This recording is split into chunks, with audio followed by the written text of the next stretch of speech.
መግቢያችን ላይ አሐዱ አብ ቅዱስ ሲባል ይሄ ግቢ ውስጥ ያለ በሙሉ በያለበት ቀጥ ብሎ ጸጥ ብሎ ለጥ ብሎ እንዲቆም የሚታዘዝበት ነው ብለን አንስተናል።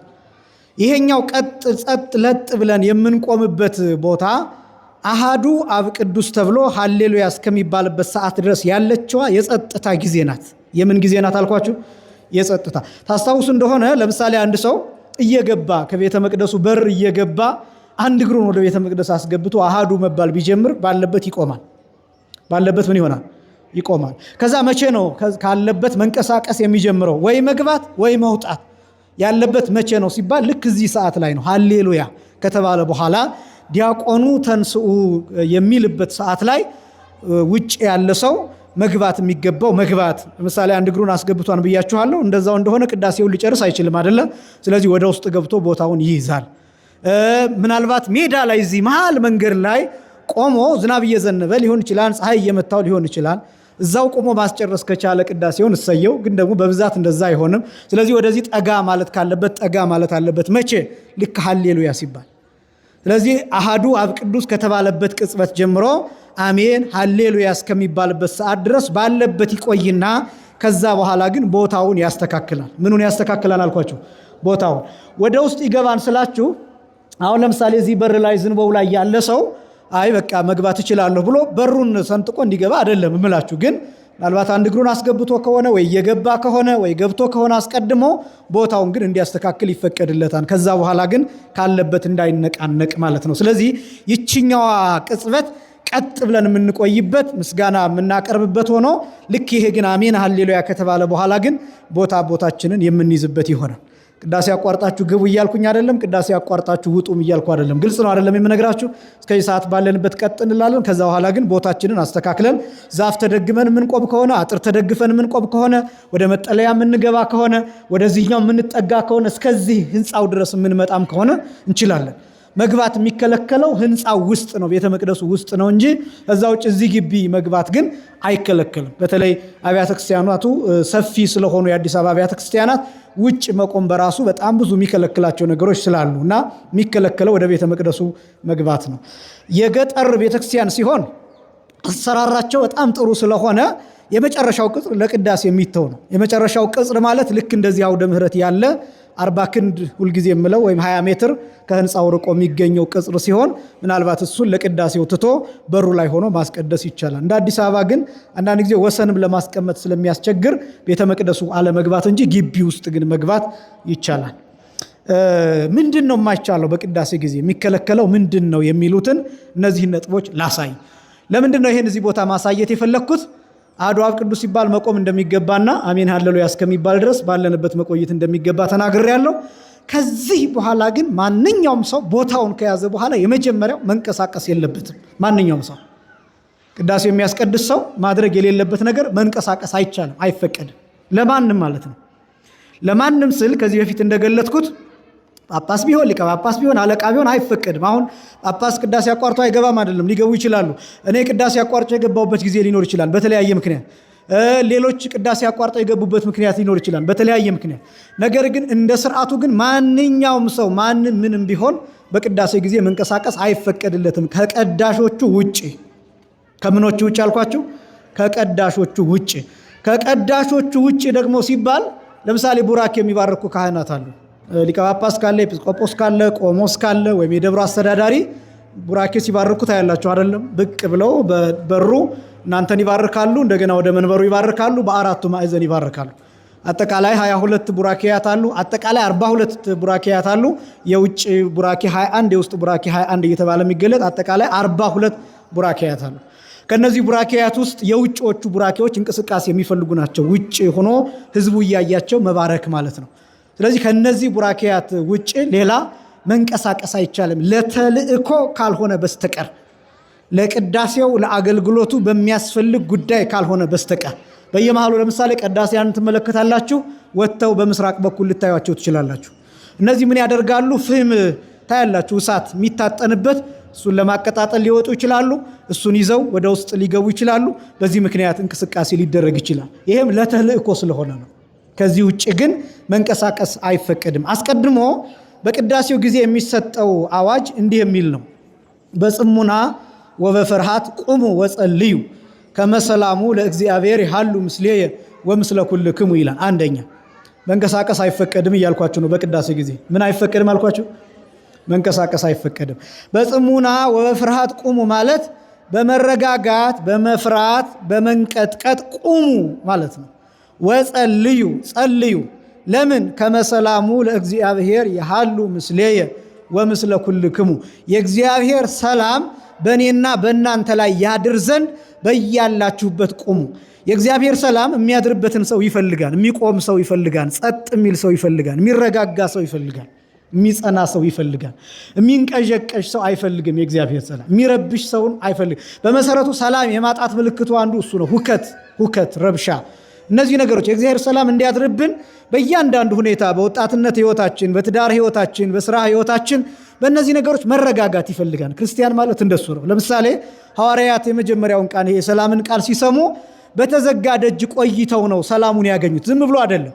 በተዘጋ ደጅ ቆይተው ጸንተው ተረጋግተው ጠብቀው ደጅ ጠንተው ከዛ ደግሞ ስለሱ እየተነጋገሩ ስለ ትንሣኤው እየተነጋገሩ ስለ መከራው እያወሩ ስለ ስቃዩ እያወሩ ስለ ሰጣቸው ተስፋ እየተነጋገሩ ገሊላ ቀድማችኋለሁ ብሎ ተስፋ ሰጥቶናል፣ በሶስተኛው ቀን እነሳለሁ እያለ አስተምሮናል፣ እንዴት ይሆን እያሉ ይህንን እያሰቡ እየጠበቁ ባሉበት ሰዓት ነው በተዘጋ ደጅ ገብቶ ሰላም ለሁላችሁ ይሁን ብሎ የሰጣቸው። ሰላምን ለሁላችንም እንዲያድለን የእርሱ ቅዱስ ፈቃድ ይሆንልን።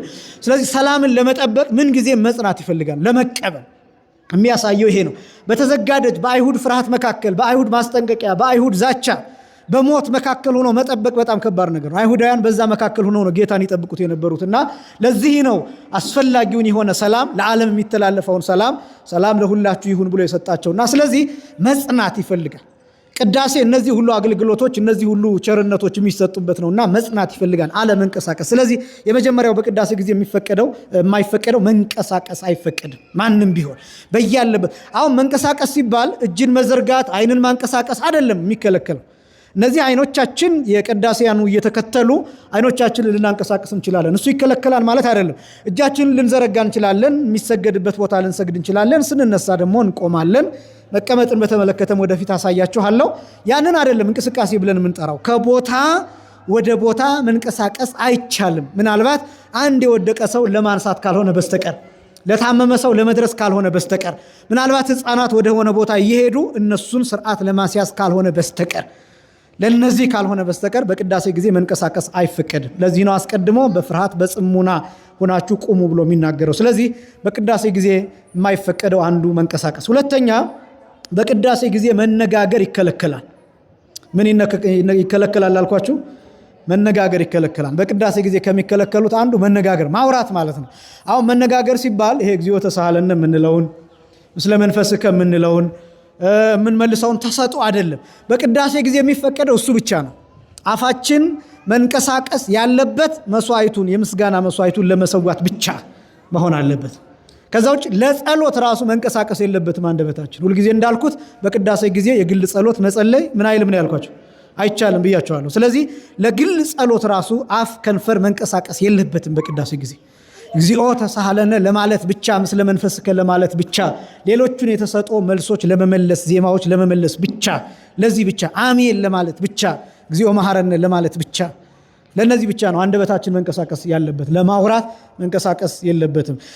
በቅዳሴው መሃል ላይ ዲያቆኑ አንድ አዋጅ ያውጃል። ይህንን የካህኑን ቃል ያቃለለ ወይም የሳቀና የተነጋገረ ይላል። ሳቅን እንመጣበታለን። የሳቀና የተነጋገረ ይላል። ይሄ ማለት ክርስቶስን እንዳሳዘነው በእርሱም እንደተነሳሳ ይወቅ ይረዳ ነው የሚለው መጨረሻ ላይ። ስለ በረከት ፋንታ መርገምን፣ ስለ ኃጢአት ስርየት ፋንታ ገሃነመ እሳትን ከእግዚአብሔር ዘንድ ይቀበላል ይላል። ተራ ወሬ ማውራት፣ ቧልት ማውራት፣ ሐሜት ማማት፣ ማንጎራጎር፣ ቀዳሹን መቦጨቅ፣ አጠገቡ ያለውን በቀኝና በግራ የቆመውን እዩት ይሄን ከየት የመጣ ነው ብሎ ቅዳሴ ላይ ማውራት፣ እነዚህ ትርፍ ነገሮችን ማውራት የሚያስቀስፍ ነገር ነው። ስለዚህ በቅዳሴ ጊዜ መነጋገር ይከለከላል። መነጋገር ማውራት ፈጽሞ የተከለከለ ነው በቅዳሴ ጊዜ፣ የሚወገዘው በመሃል ለዚያ ነው። ሁለተኛ ሶስተኛ መጮህ አይፈቀድም በቅዳሴ ጊዜ። አንደኛ መንቀሳቀስ አይፈቀድም ወይም ይከለከላል አልኳችሁ። ሁለተኛ መነጋገር ይከለከላል ወይም አይፈቀድም አልኳችሁ። ሶስተኛ መጮህ ሲባል ምን ማለት ነው? አሁን ዜማውን አይደለም፣ ዜማውን እንመጣበታለን። መጮህ አይፈቀድም ሲባል ለምሳሌ አንዳንድ ጉዳዮች የግድ የሆኑ ጉዳዮች ሊኖሩ ይችላሉ። ለምሳሌ መረጃ መስጠት ሊሆን ይችላል። መረጃ መስጠት ማለት ለምሳሌ የሚረብሽ ሰው ካለ ያንን ስርዓት እንዲያስይዘው ለአስተባባሪው ልንናገር እንችላለን እና በምንናገርበት ጊዜ በጩኸት ሳይሆን በጆሮ ሹክ በማለት በቀስታ በለሆሳስ በዝግታ በቀስታ ድምፅን ቀንሶ እንደዚህ ነው ብሎ መናገር መቻል በየትኛውም ጊዜ። በነገራችን ላይ ይሄ መጮህ ሲጀመር በቅዳሴ ጊዜ ብቻ ሳይሆን በቤተ ክርስቲያን አይፈቀድም። ጮሆ መናገር አይፈቀድም። ጮሆ ማውራት አይፈቀድም። ዜማ ካልሆነ በስተቀር ስብከት ካልሆነ በስተቀር። በነገራችን ላይ ስብከትም ቢሆን እንደ ስብከት ዘዴው ጮሆ መስበክ የተከለከለ ነው። ስብከት ዘዴ ይከለክላል። ምእመናንን ጆሮአቸውን ሊያደነቁር በሚችል ሊያስመርር በሚችል መጮህ ይከለክላል። የስብከት ዘዴው ይከለክላል። ምክንያቱም የስብከት ዘዴው ሲያስረዳ ምእመናን ፍሬ ነገሩን ከመስማት ይልቅ ድምፁ እያሰቀቃቸው ሰውነታቸውን ጭብጥ ያደርጋሉ። በዚህ ምክንያት ድምፅን በአግባቡ መቀነስ ይገባል። አንዳንድ ጊዜ የምንጮህባችሁ ለምን እንደሆነ ታውቃላችሁ? ካልጮህን እናንተ ትተኛላችሁ።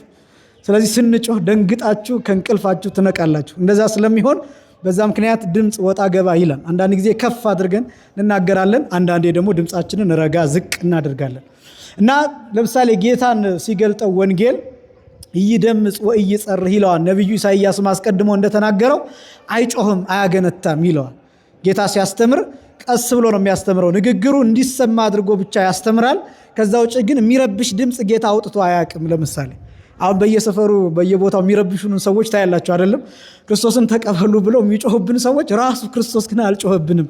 እኔን ተቀበሉ ብሎ ምድር ላይ አልጮህም። በነገራችን ላይ ይሄ እሱ የሰራው ስራው ነው የሚጮኸው። የሰጠን ቤዛነት ይጮሃል። ያደረገልን ነገር ለዘላለም ሁልጊዜ ይሰብካል፣ ይናገራል፣ ይስባል እንጂ ክርስቶስ ማንም ላይ ጮሆ አያውቅም። በመንደር በነገራችን ላይ ክርስቶስ በየመንደሩ እየሄደ አስተምሮ አያውቅም። የተጋበዘበት ቦታ በሚገባው ቦታ ቀስ አድርጎ ያስተምራል። ይኸውልህ ስትጋበዝ ምን ታረጋለህ መሰለህ ብሎ በግብዣው ያስተምራል። የት ቦታ መቀመጥ እንዳለባቸው ያስተምራል እንጂ ክርስቶስ መንደር እየረበሸ ሰፈር እየረበሸ መንገደያን እየረበሸ እንዲህ ነው እያለ እንደሱ አስተምሮ አያውቅም። እና አንዳንድ ነገሮች ከጌታ ስርዓት ውጭ ናቸው። እሱ ከሰጠን ነገሮች ውጭ ናቸው። በእውነት ይቺ ቤተክርስቲያን ደግሞ እንድትኮሩባት የሚያስፈልገው በግቢዋ፣ በቅጽሯ፣ በቦታው፣ በዕለቷ፣ በበዓሉ መሰረት ታስተምራለች። ግን በየቦታው እየዞረች ደግሞ ቤተክርስቲያን አትረብሽም መቼም እንደምታውቁት። እና ስለዚህ ክርስቶስ ራሱ ጮሆ አያውቅም። እንዲያውም እንዲህ ይላል ወንጌሉ፣ ወሱአኒ ዘይጤይስ እያጠፍ ይላል። የሚጤስ የጧፍ ክር ብታቀርቡለት አያጠፋውም ይላል። አሁን ለምሳሌ እኔ አሁን በጣም ኃይል እያወጣው ስለምናገር እዚህ አምጥታችሁ አንድ የሚበራ ሻማ እዚህ ብታስቀምጡት ምናልባት ትንፋሼ ሊያጠፋው ይችላል። ክርስቶስ ግን ሲያስተምር የሚጤስ የጧፍ ክር አምጥታችሁ አጠገቡ ብታስቀምጡለት ቀስ ብሎ ከመናገሩ የተነሳ ትንፋሹ የሚጤሰውን የጧፍ ክር አያጠፋው። በእርግጥ ሌላ በጣም ብዙ ትርጉም አለው። የሚጤስ የጧፍ ክር አያጠፋም ማለት በንስሐ የሚጤስ ሰውን አያጠፋም ማለት ነው። በሐዘን የሚጨስ ሰውን አያጠፋም ማለት ነው። በሐዘን የሚቀጠቀጥ ሰውን አያጠፋም ማለት ነው። ተስፋ በመቁረጥ ውስጥ ሆኖ መከራውን የሚያየውን ሰው ክርስቶስ ይጠብቀዋል እንጂ አያጠፋውም ማለት ነው። በምንም አይነት ኃጢአት እየጨሰ የሚኖረውን ሰው ክርስቶስ ይጠብቀዋል እንጂ አያጠፋውም ማለት ነው። ክርስቶስ እንዲጠብቀን የእርሱ ቅዱስ ፈቃድ ይሆንልን። ስለዚህ የስብከት ዘዴው ራሱ ጩኸትን ይከለክላል። ልላችሁ የፈለግኩት ቤተክርስቲያን ውስጥ ሁልጊዜ ጸጥታ መኖር አለበት። አሁን አንዳንድ ሰው ሲጸልይ በጣም ጮክ ብሎ ይጸልያል። እነዚህ ያው በእርግጥ ጸሎት ለራስ መሰማት አለበት። ከዚህ በፊት እንደነገርኳችሁ ጸሎት ሳስተምር ለራስ መደመጥ አለበት፣ መሰማት አለበት። ሰዎችን ግን መረበሽ የለበት። እኔ ጮክ ብዬ እየጸለይኩ ለምሳሌ አጠገብ ያለው ሰው እኔ ራሴ አሁን የምረበሽበትን ልንገራችሁ። ለምሳሌ እኔ አሁን ያው እኛ በቃላችን ነው የምንጸልየው፣ መልካ ማርያም፣ መልካ ኢየሱስ። ሌላውንም በቃሌ ስጸልይ ለምሳሌ አንድ ሰው እዚህ የሚጮህ ሰው ካለ ይረብሸኛል። ምክንያቱም የኛ የሽምደዳ ነው። በዚህ ምክንያት እያስተዋልን ነው የምንለው። አንድ ነገር ከተሳተ ከመጀመሪያውን እንደገና የምትጀምሩት እንጂ መቀጠል በጣም ከባድ ነው። ስለዚህ አጠገቤ ሆኖ እየጸለየ እኮ ሊሆን ይችላል፣ ግን የኔን ትኩረት እስኪሰርቅ የኔን አይምሮ እስኪረብሽ ድረስ ከጮኸ ለመጸለይ ልቸገር እችላለሁ። ስለዚህ ቦታ ቀይራለሁ። ስለዚህ ሁልጊዜ ጥንቃቄ ያስፈልጋል። 318ቱ ሊቃውንት ምን ይላሉ መሰላችሁ? ዘምር በመጠን ይላሉ። በመጠን ዘምር ይላሉ። በምን ዘምር? በመጠን ዘምር ይላሉ። በመጠን ዘምር ማለትን ማለት ነው እያንዳንዱ ነገር ስታደርገው ሰዎችን የማያስጨንቅ እንዲሆን ስትናገር ከመ ኢይዘንግዑ አሃው ይላሉ። ቀጥለው ወንድሞች እንዳይዘነጉ፣ እንዳይረበሹ፣ እንዳይጨነቁ፣ ልባቸው ድክም ስልችት እንዳይል በዚህ ምክንያት ተጠንቅቀህ ለነሱ ተጠንቅቀህ። ይሄ በቤት ውስጥም ይሰራል። በቤት ውስጥ የሚሰራን ማለት እናንተውን እንደ ኦርቶዶክሳውያን ስለሆንን ብላችሁ ለምሳሌ ቤታችሁ ከፍ አድርጋችሁ አንድ መዝሙር ሌላ ሰውን እስኪረብሽ ድረስ ከፍ አድርጋችሁ ዝም ብላችሁ ሰፈሩ እስኪሰማው ድረስ ማድረግ የለባችሁ። ምን ጊዜም ማድረግ ያለባችሁ ጎረቤቶቻችሁ እንዳይረበሹ እንዳይጨነቁ አድርጋችሁ ለራሳችሁ በሚሰማችሁ። ምክንያቱም በዚህ መስበክ አትችሉም። አሁን እናንተ መዝሙር ከፍ አድርጋችሁ ስለከፈታችሁ አቤት የገሌ ክርስትና ብሎ የእናንተን ሃይማኖት ሊከተል የሚችል ሰው የለም። ይልቁንም የሚጠላችሁ ይበዛል። እውነቴን ነው የምላችሁ። ለሰው በጣም ይሄ የሚያስጨንቅ ነገር ባደረጋችሁ ቁጥር ሰዎች ሃይማኖቱን እየጠሉት ነው የሚመጡት። በቃ ስለዚህ ጥንቃቄ ማድረግ ይገባል እና እንዳንጮህ መጠንቀቅ ያስፈልጋል። ሌላ ደግሞ አሁን ዜማን በተመለከተ ተሰጦን የቅዳሴ ተሰጦ ዜማን በተመለከተ አንዳንድ ሰው አሁን እግዚኦ ተሳለን የሚለውን ሲቀበል ዲያቆናቱ ጨርሰው ካህናቱ ሁሉ ጨርሰው ሌላው ጨርሰው የብቻው እግዚኦ ተሳለን የሚል ሰው አለ። ተረድታችሁኛል እምላችሁ። ወደ ኋላ ቀርቶ እግዚኦ ተሳለንን የሚጨርስ ሰው አለ ከሚመናን። እኔ እንደው አንድ ቦታ ሳስቀድስ ቅድስት ማርያም በፊት ነው ከገጠር እንደመጣው አካባቢ ነውና አንዲት ሴትዮ ተሰጦ ትቀበላለች እና ምንድነው ይሆን የነበረው? እሷ የብቻዋ ትቀራለች። በጣም እየጎተተችው ጎበዝ ናት። በእርግጥ ታውቃለች ተሰጦ ዜማውን በደንብ ነው የምትመልሰው።